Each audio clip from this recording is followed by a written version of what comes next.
কোরআন শিক্ষা না থাকলে হুব্বুল ওয়াতানি মিনাল ঈমান, দেশের ভালোবাসা, দেশের সার্বভৌমত্বের ভালোবাসা না থাকলে আমার সন্তান আমার দেশে থাকবে, ৫৬,০০০ বর্গ মাইলের এই সীমানায় আমার সন্তান থাকবে, কিন্তু এই সীমানায় বসে আমার সন্তান ভারতের দালালি করবে। কথা বলেন ঠিক কিনা?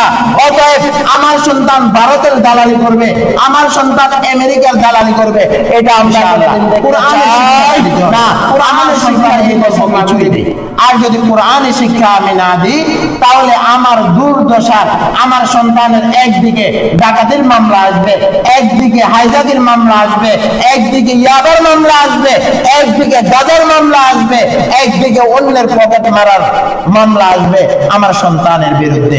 এই জন্য বৃদ্ধ বয়সে আমি আমার সন্তানের গাজার মামলা, ইয়াবার মামলা, মদের মামলা, ফেন্সিডিলের মামলা, চোরের মামলা আমি বৃদ্ধ বয়সে এসে আমি আমার সন্তানের মামলা চালাতে পারবো না? না না, পারবো না।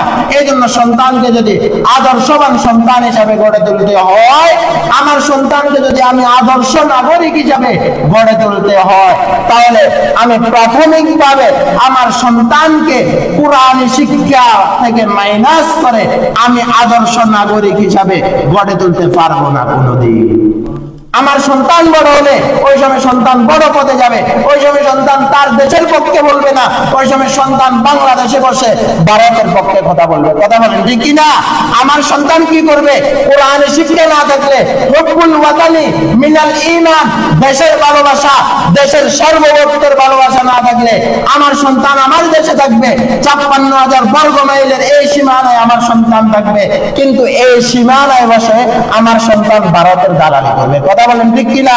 অতএব আমার সন্তান ভারতের দালালি করবে, আমার সন্তান আমেরিকার দালালি করবে, এটা আমরা কোনোদিন দেখতে চাই না। আমার সন্তান এই দেশের নাগরিক হবে, আমার সন্তান দেশকে ভালোবাসবে, আমার সন্তান এই দেশে ইসলামী হুকুমত কায়েম করার জন্য চেষ্টা করবে। কথা বলেন ঠিক কিনা?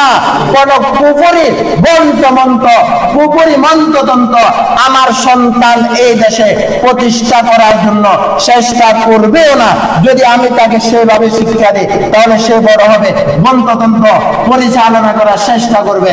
আর যখন তাকে কোরআনী শিক্ষা দিব তাহলে তার সিনার মধ্যে থাকবে কিভাবে সে খেলাফত, কিভাবে সে ইসলামী হুকুমত কায়েম করতে পারে, সেটাই তার মাথার মধ্যে চিন্তা থাকবে ইনশাআল্লাহ।